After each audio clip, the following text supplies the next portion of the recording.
Assalamualaikum dan selamat sejahtera. Bab 6, cahaya dan optik. Subtopik 6.2, pantulan dalam penuh. Pantulan dalam penuh hanya akan berlaku apabila dua syarat ini dipenuhi. Syarat yang pertama, cahaya perlulah merambat daripada medium yang berketupatan optik tinggi ke medium yang berketupatan optik rendah. Sebagai contoh, cahaya perlulah bergerak daripada medium air ke medium udara. Syarat yang kedua ialah sudut tuju perlulah lebih besar daripada sudut genting.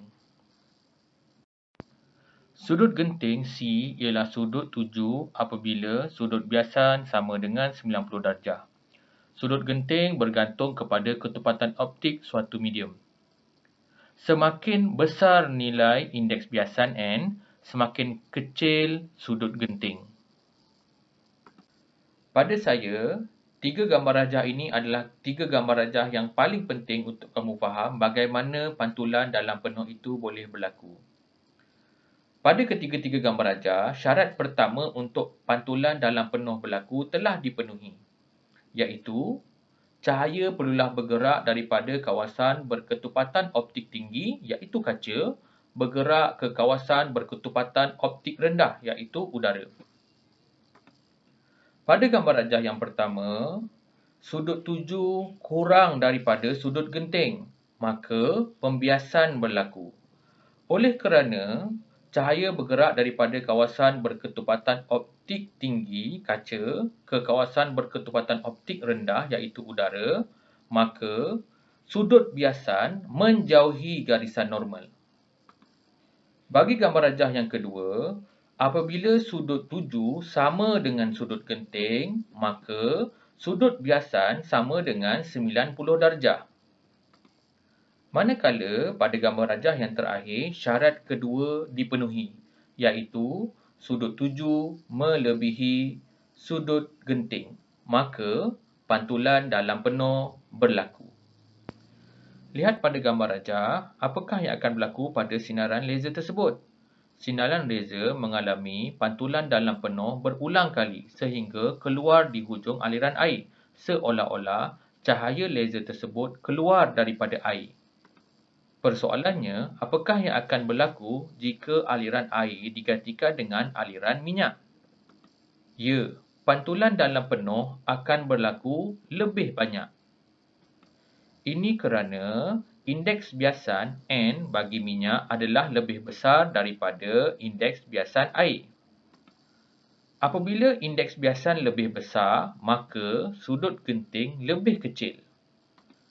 Apabila sudut genting lebih kecil, maka pantulan dalam penuh lebih mudah untuk berlaku. Pelangi ialah salah satu contoh pantulan dalam penuh dalam fenomena semula jadi.